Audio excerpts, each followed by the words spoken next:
What's up, everyone? Welcome back to another review, and this time we're taking a look at James Gunn's 2025 reboot, Superman, starring David Cornswith, Rachel Brosnan, and Nicholas Hoult. Superman is intended to be the first installment into James Gunn's newly DC Universe line of films. Okay, so this new Superman movie has had its back up against the wall ever since it was announced, and not because nobody wanted it or was excited for it, is because this thing has to deal with the Snyderverse cultists who will just piss on anything that James Gunn does, and they're just utter revulsion at anything that's not Zack Snyder or Henry Cavill's take on the character of Superman. Now, I do not hate Henry Cavill's Superman. I hate the writing of his Superman. I don't hate Zack Snyder particularly. I actually like some of his movies. I just think his take on DC is utter garbage. So when James Gunn was not only announced as the new president of DC, but announced that he was going to be bringing a new interpretation of Superman back to the big screens after his first which is his first solo movie since 2013, I was cautiously optimistic about his take on Superman. Not because I don't like James Gunn as a filmmaker, because I do. I like the Guardians trilogy. I enjoyed the Suicide Squad. I like his non-superhero stuff like Slither. So, and I also enjoyed his original movie Super, which is a more grounded take on the superhero genre. So like, James Gunn is a filmmaker who I like. But I think what people had the most reservations about was he going to bring that style of humor to Superman? That that James Gunn-like humor, is that going to clash with the character of Superman? And I will say this. There are moments where the humor does fall flat in this movie, but at the end of the day, I enjoyed James Gunn's 2025 Superman. I thought this was a good return to form for the character, and it did what James Gunn intended to do, which was make Superman feel like a beacon of hope, and make him feel like somebody who you want to inspire to be like, and not like Zack Snyder, who claims that was what he was doing. But when you watch the movies, his Superman is so devoid of any hope that he's just depressing to look at. So that's my biggest positive for James Gunn's Superman, is that he gave it a hopeful tone. He gave it the tone that I expect from a Superman movie. And another thing that I appreciate was that he took this movie back to basics when it comes to Superman by making it bright, making it colorful, making it goofy. But at the same time, there were certain scenes where earnestly needed to be done, and I thought that he handled it the best way possible.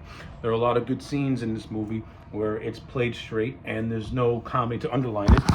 And then you have certain scenes where there is comedy that underlines it a bit and it kind of falls flat. So again, his directing wasn't 100%, but it was good enough where it didn't undercut what I felt were some of the big moments that needed to be taken seriously.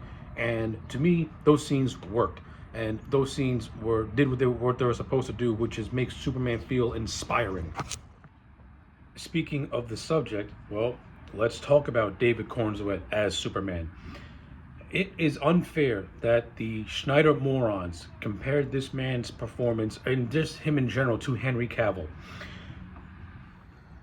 It's one thing to compare one actor's performance to the same character to another. It creates a very fun debate, and in a agree to disagree situation, as long as it's done in a playful way. It's totally different where you say you prefer David Cornswith or Henry Cavill over one or the other, and if the other person agrees with you, then you want to curse them out, call them this, call them that, wish death on them, wish death on their family. That's where you become an utter fucking piece of shit. But with all that out of the way, and not comparing one to another, if I just look at David Cornswith's performance as just a singular thing, I liked it. To me, Cornswith embodied the traditional values of what Superman's supposed to be. Naive, yes. Optimistic, hopeful, and a good-hearted just individual. He nails that down pat. People need to realize, just because Superman is from Krypton and has an alien heritage, he never ever viewed himself as an alien. Clark Kent always viewed himself as a human being because he was brought up by the Kents. That's the family he knows. Jor-El and Laura, are they his biological parents? Yes. However, they didn't play a major role in his life since Krypton exploded. The only thing that they did was save their son in their last action, so that way he can grow up. Superman always viewed himself as a human being, and I thought Cornswit's performance was a good reflection of seeing the more human side of Clark Kent / Superman. Like, we see him get angry, we see him have these human emotions. One of the best scenes is early on in the film is when he and Lois are having an interview about how Superman, stopped a massacre from happening in a third world country, but he did it without government regulation and acted on his own accord. This comes into conflict with Superman going against the rules of a certain nation, since the nation that he went after is actually allies with the United States. But Superman did it because in his mind it was the right thing to do, and that causes a conflict of interest when you have the right thing to do versus how to go about doing the right thing. And it's a really good scene. And Rachel Brosnahan and David Cornswit acted really well off one another. Like, these two have got really good chemistry as Lois and Clark. In addition to that, I also like David Cornswit's chemistry with members of the Justice Gang, Guy Gardner, Hawkgirl, and Mr. Terrific. I think he has a lot of fun scenes with those two, especially with Nathan Fillion's Guy Gardner. Speaking of which, my two standouts, and when it comes to the supporting cast, are really Nathan Fillion and Eddie Geethie as Guy Gardner and Mr. Terrific, respectively. I think those two embodied their respective roles, and they were just a lot of fun to see on screen. Like, I like Guy Gardner's sarcastic yet confrontational personality, and I like Mr. Terrific's stoic yet understated comedy that he brings, which is also a lot of fun. Like, I like how he's portrayed as the smartest man in the room, but doesn't show all that emotion. Like, he's very stern and very serious, but you buy it. And of course, Mr. Terrific has got one of the most fun scenes in the entire movie, where he and Lois are trying to save Superman from a pocket dimension, and Mr. Terrific uses his gadgets to wipe out Lex's henchmen. He doesn't kill them, he just beats them up. It's a fun scene, and it's a typical James Gunn scene where he picks he picks from pop culture music and writes a whole scene revolving around it. It was well done, and I enjoyed it. And it's one of Mr. Terrific's highlights.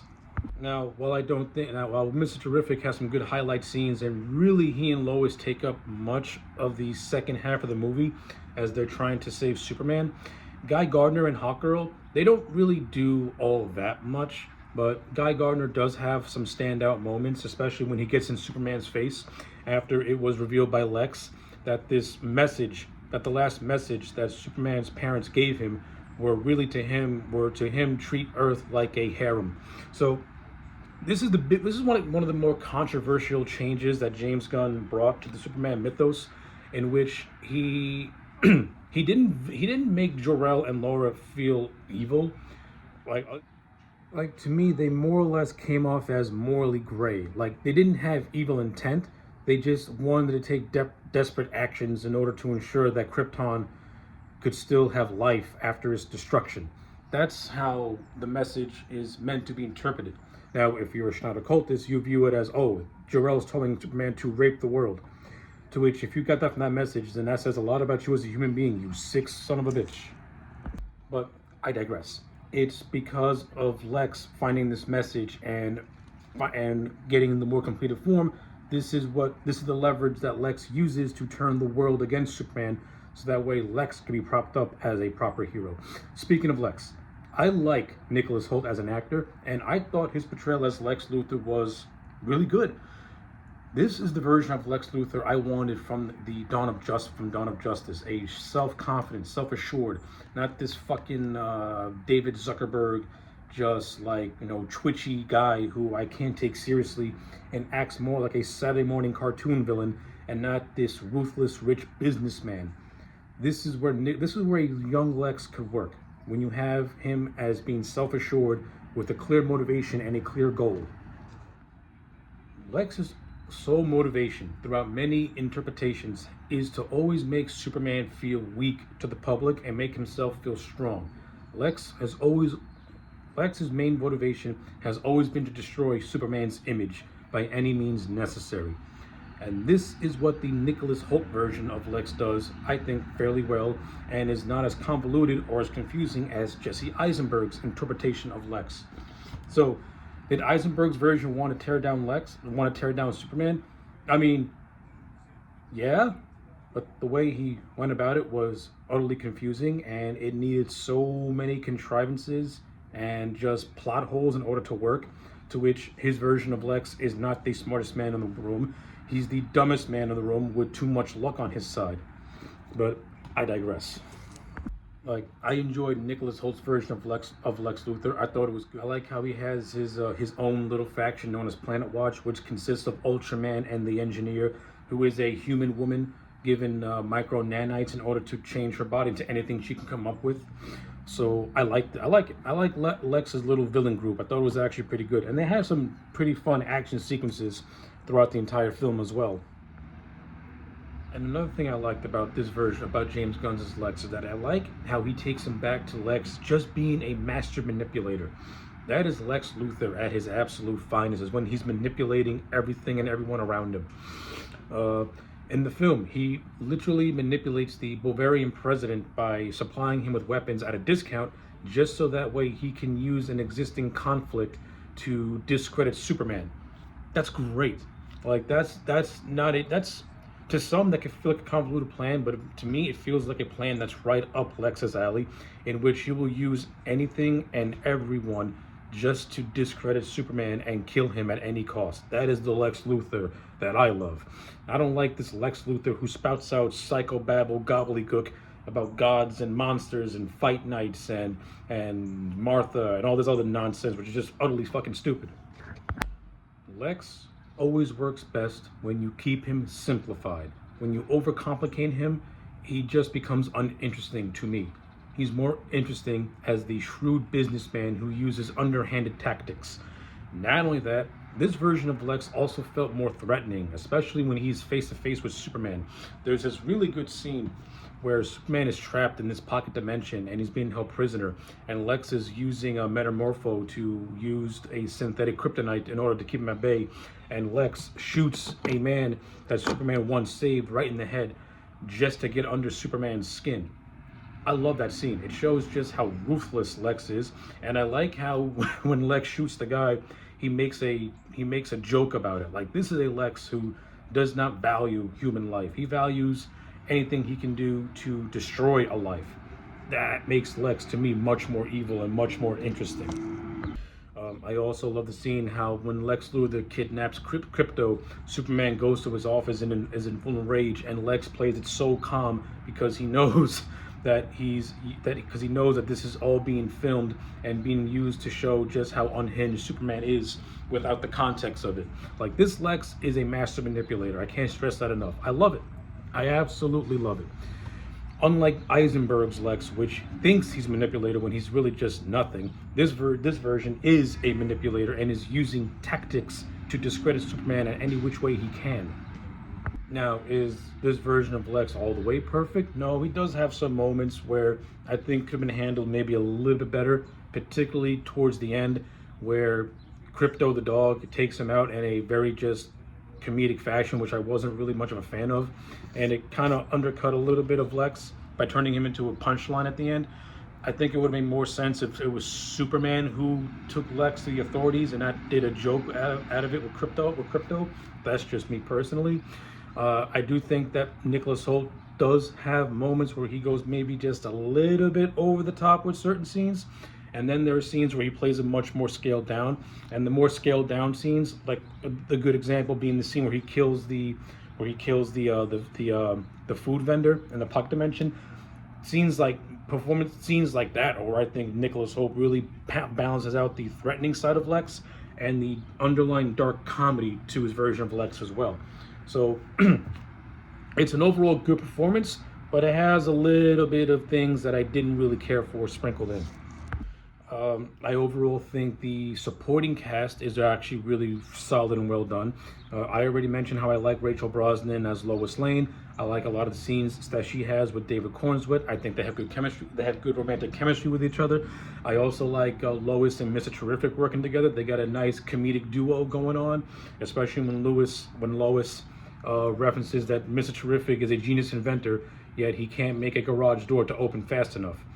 Stuff like that was funny, and it wasn't undercut by an intense or emotional scene either. So that's where the humor does work. But they just have good bantering back. But they have good bantering.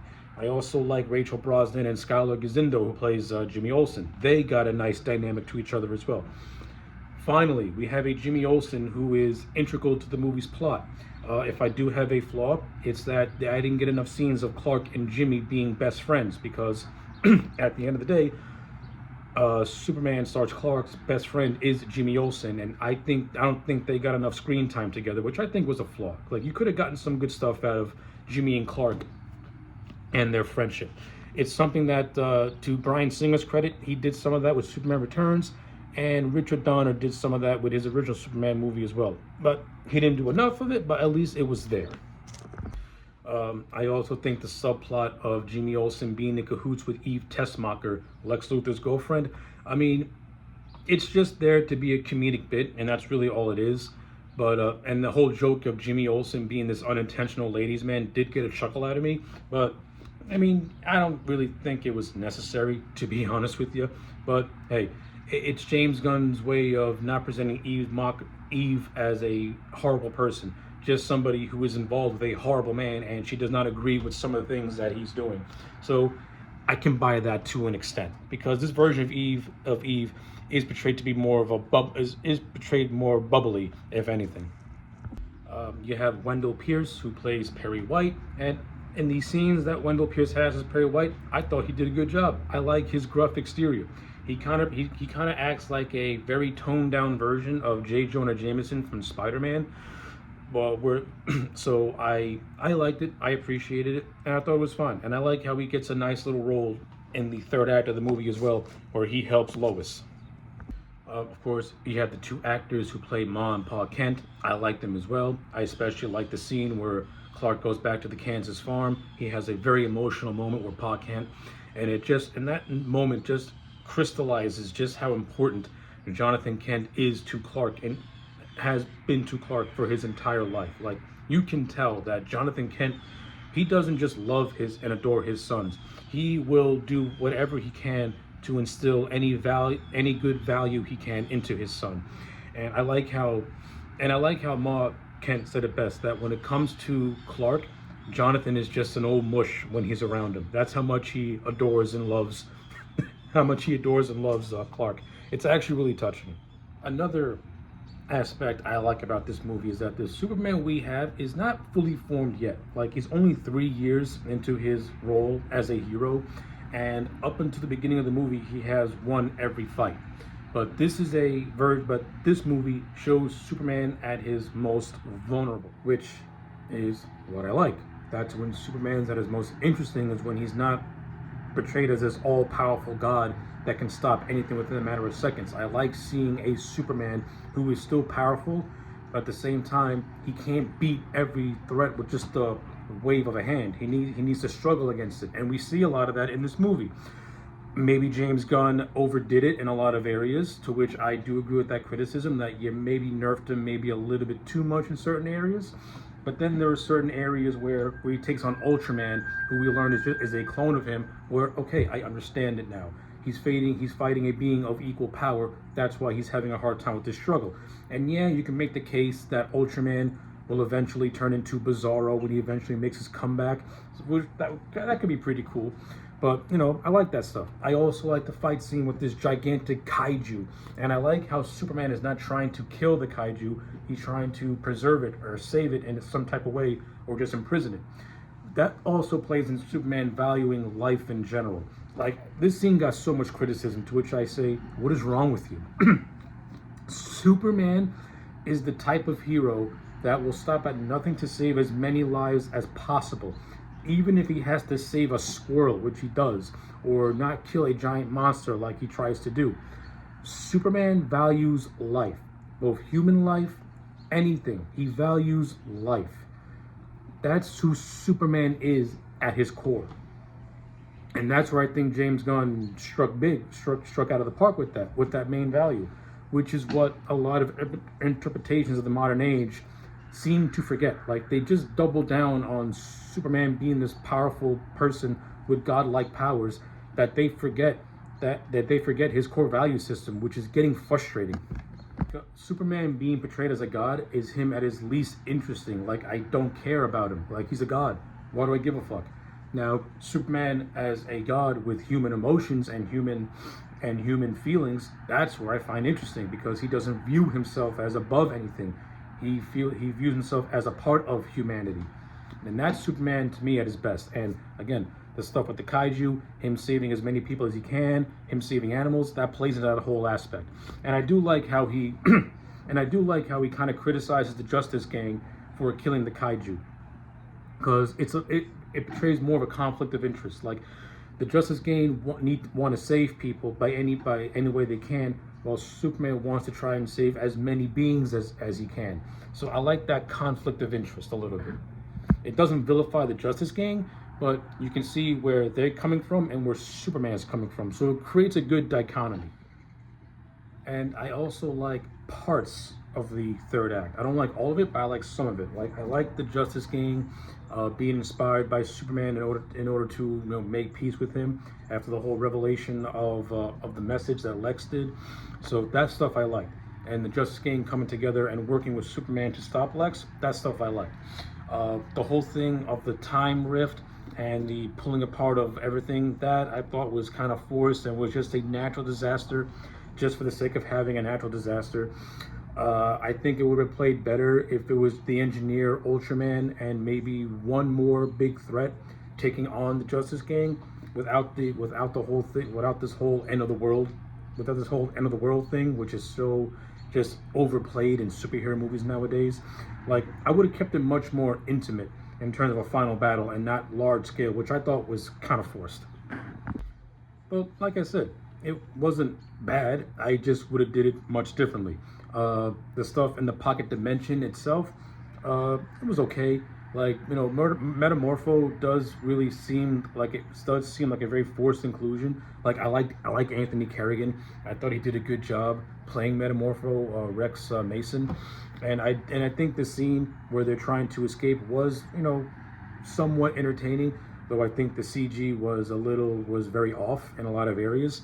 Particularly, there's a lot of instances where the CG in this movie is done fairly well, and where it does feel off in certain places, but it never felt like it was like off in a bad way. Like, it just felt like it was like, okay, maybe this could have been done much more practically, and it would have came off a little bit better, and is what I'm trying to get at.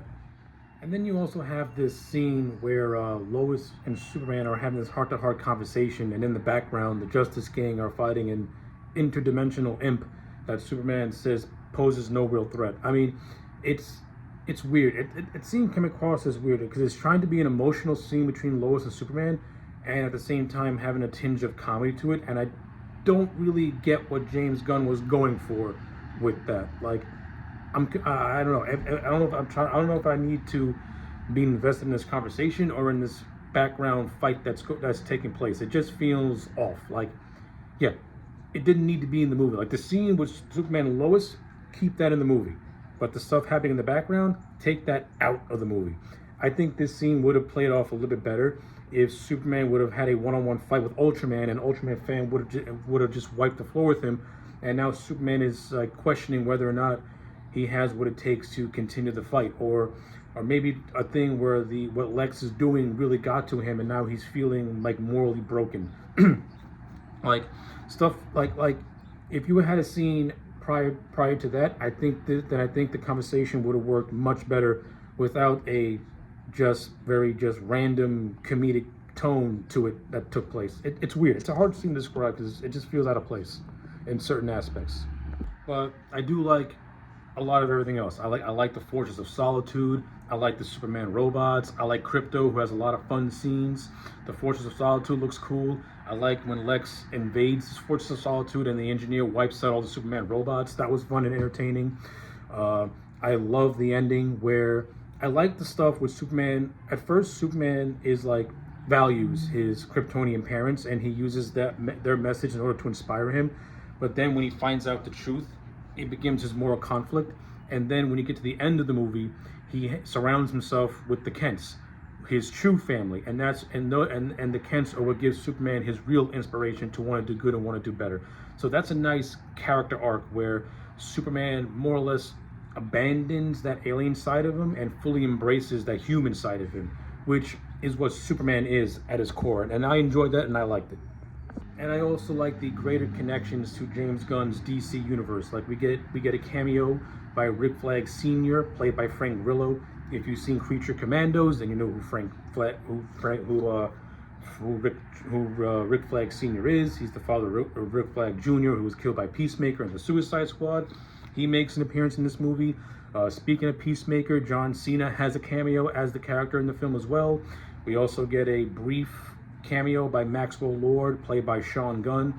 So James Gunn did pepper out the larger aspects of his DCU in small little pockets to make it all seem connected, which I liked as well. It wasn't done in a way that dissuaded you from the film. It came across more like Easter eggs. So it's like, hey, everything all exists in this universe, but pay attention to these people because they're going to be important later. So yeah, I think that's basically all I have to say about Superman 2025. When all is said and done, I thought this was a very solid movie, a good return to form. This is a movie that captures that traditional Superman spirit, and to me, this feels like a spiritual successor to Richard Donner's classic 1978 film, but with a more modern update to it, in which it pretty much reminds the world that being kind may be old-fashioned, but at the same time, maybe some old-fashioned is what this world needs nowadays. Maybe this world needs some hope. And this movie, to me, I thought did a decent job at reintroducing Superman in a more cynical world where his optimism may feel out of place, but it can still inspire you to be better. And that's my biggest takeaway from James Gunn's Superman, and I'm just going to leave it at that. Just some brief side notes before I wrap it up. James Gunn's directing, in terms of overall quality, I thought was solid. The cinematography was very colorful, very vibrant, and I liked it a lot. As I mentioned earlier, there were certain scenes where James Gunn's comedy is good and actually fits the tone of the scene, and there are certain aspects where he just inserts it in random places. Like there's one scene where Superman is fighting Ultraman in the third act and he gets kneed in the balls, and it felt like James Gunn was trying to do a forced joke, and I did not laugh. I kind of squirmed in my seat a little bit. But when you take that stuff out of the way, the action sequences are very entertaining and they're very Superman-like. And David Cornswet, as I mentioned all throughout this review, he did a good job at embodying a more modern, an old-fashioned Superman in a modern world. So with all that being said, I'm gonna give James Gunn's Superman I'm gonna give this movie an 8 out of 10. Like, I'm not gonna lie and say that I hated it. I didn't. I thoroughly enjoyed this movie. I think this movie is better than Man of Steel.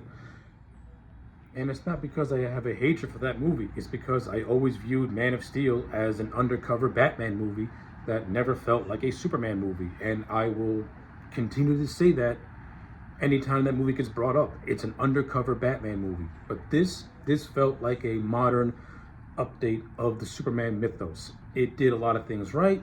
It may have faltered in some areas, but overall, James Gunn maintained Superman's essence, his spirit, and his core. And those are three fundamentals that you need to make a good Superman movie. And I thought James Gunn did a good job. So yeah, those are my thoughts on Superman 2025. Let me know your thoughts in the comment sections down below. Like the video and subscribe, and I will check you back next time for more.